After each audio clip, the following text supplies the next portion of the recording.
Meus amigos, eu me chamo Elias, sou engenheiro agrônomo e no vídeo de hoje vamos falar sobre um tema que gera muita dúvida, discussões e até alguns mitos. Qual é a real diferença entre os alimentos selecionados pelos seres humanos através do melhoramento convencional ou melhoramento artificial e os alimentos transgênicos? Será que tudo que comemos hoje já foi manipulado geneticamente? Será que transgênico é a mesma coisa que seleção natural ou melhoramento artificial? E afinal, o que realmente faz mal à nossa saúde? Fica aqui comigo porque algumas respostas podem surpreender vocês. A história da agricultura é uma história de seleção. Precisamos entender que desde que o ser humano começou a praticar a agricultura há cerca de 10 mil anos, ele já fazia, de certa forma, uma manipulação dos alimentos, mas de maneira natural, através da seleção artificial, também chamada de melhoramento genético convencional. E como isso funciona? Os agricultores antigos escolhiam as plantas que apresentavam os melhores frutos, maiores e mais saborosos, mais produtivos ou mais resistentes às pragas. Eles coletavam a semente dessas plantas e plantavam na próxima safra. Isso, ao longo do tempo,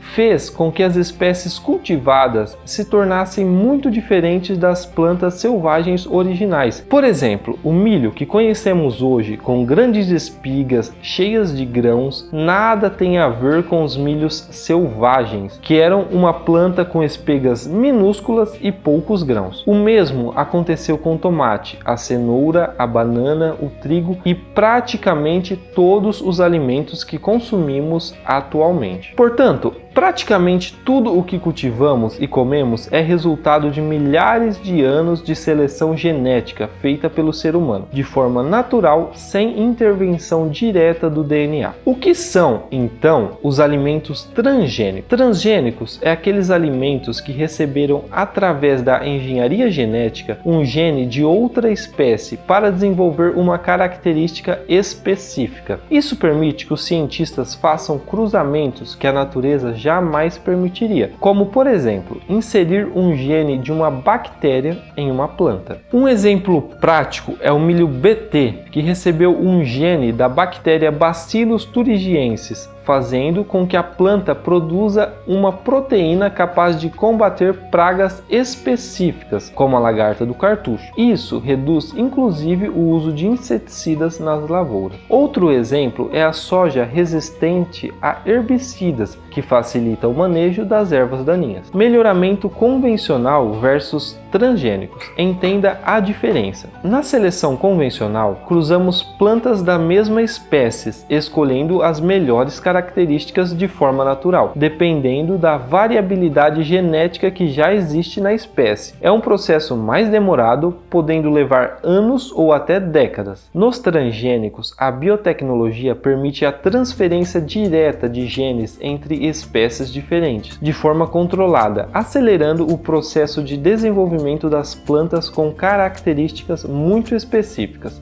como resistência a pragas, tolerância à seca, aumento de nutrientes, entre outros. Mas isso faz mal à saúde? E os riscos? Essa é uma dúvida muito comum, mas a verdade é que os alimentos transgênicos aprovados para consumo são considerados seguros por instituições de pesquisas e órgãos reguladores de diversos países, incluindo a OMS, Organização Mundial da Saúde, a FAO, Academia Nacional de Ciência dos Estados Unidos, além da CTN-Bio do Brasil. Eles passam por análises rigorosas de segurança, avaliando potencial alergênico, toxicidade, segurança alimentar e impactos ambientais. Não há, até hoje, qualquer comprovação científica séria de que os transgênicos causem problemas de saúde, simplesmente por serem transgênicos.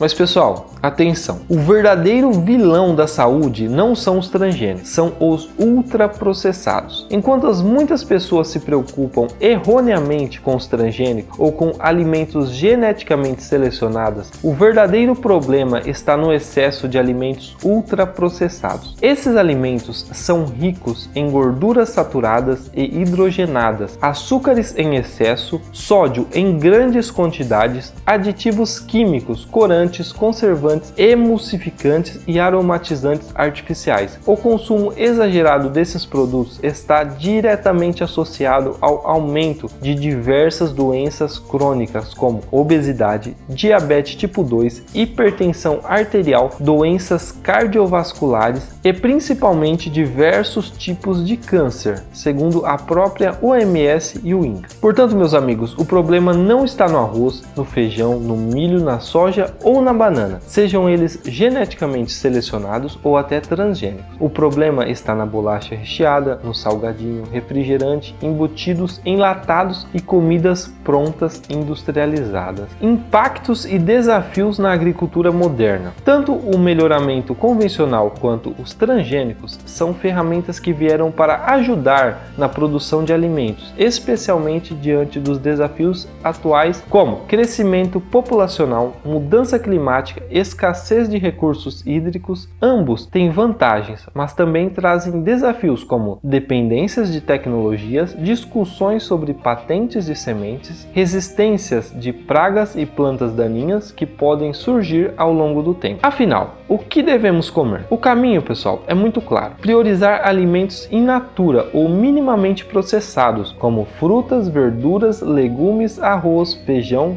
carnes, ovos e leite. Reduzir drasticamente o uso de ultraprocessados. Entender que tanto os alimentos geneticamente selecionados quanto os transgênicos são ferramentas da agricultura moderna e não são vilões da saúde. Portanto, meus amigos, agora vocês sabem que praticamente todos os alimentos que consumimos hoje são frutos de algum tipo de melhoramento genético, seja pela seleção natural feita ao longo dos milênios ou pela engenharia genética moderna. O verdadeiro risco à nossa saúde não está nos transgênicos nem nos alimentos selecionados, mas sim no consumo excessivo de alimentos ultraprocessados. Esses sim, comprovadamente relacionados ao aumento de doenças graves. Meus amigos, se vocês gostaram desse conteúdo, se inscrevam no canal, curtam esse vídeo e compartilhem. Eu me chamo Elias, sou engenheiro agrônomo e até a próxima. Tchau!